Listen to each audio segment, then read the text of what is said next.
પાદરા તાલુકાના મુજપુર ગામે નવીન શાળા ભવનનું લોકાર્પણ ધારાસભ્ય ચૈતન્યસિંહ ઝાલાના હસ્તે કરવામાં આવ્યું। મોટી સંખ્યામાં આગેવાનો ગ્રામજનો ઉપસ્થિત રહ્યા હતા।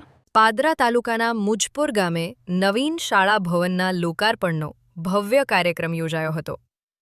કાર્યક્રમમાં પાદરાના ધારાસભ્ય ચૈતનસિંહ ઝાલાના હસ્તે નવીન શાળા ભવનનું લોકાર્પણ કરવામાં આવ્યું।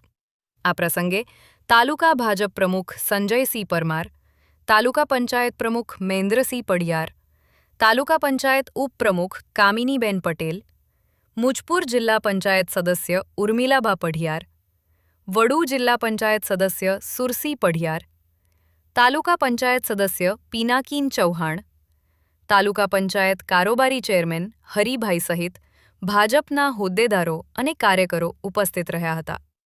ઉપરાંત શાળાનો સ્ટાફ, વિદ્યાર્થીઓ અને મોટી સંખ્યામાં ગ્રામજનોએ પણ કાર્યક્રમમાં હાજરી આપી હતી।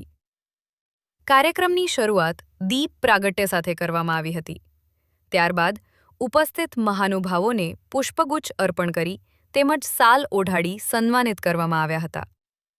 લોકાર્પણ બાદ ઉપસ્થિત મહેમાનોએ નવીન શાળા ભવનની મુલાકાત લઈ તેની સુવિધાઓનું નિરીક્ષણ કર્યું હતું।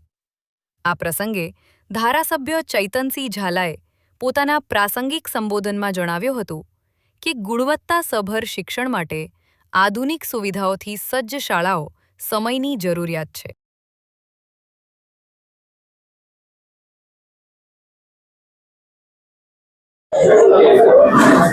વિદ્યાર્થીઓનું પાયાનું સ્તર એ શિક્ષણ મજબૂત કરવા માટે ગુજરાત સરકાર દ્વારા પાદરા તાલુકાની કુલ 71 શાળાઓ નવીન મંજૂર કરવામાં આવેલી છે, જેમાં 60 શાળાઓ એનું કેટલીક શાળાનું લોકાર્પણ અને કેટલીક શાળાઓનું કામ ચાલુ છે। છેલ્લા 3 વર્ષમાં 60 શાળાઓ બનીને તૈયાર થઈ ગઈ છે।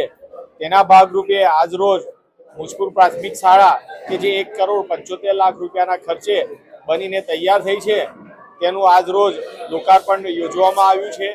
તમામ સુવિધાઓ સાથે બાળકોને સારું શિક્ષણ મળે તેના માટે નવીન મકાન બનીને આજે મુજપુર ગામને વિદ્યાર્થીઓ અને શિક્ષકોને સુપ્રત કરવામાં આવ્યું છે।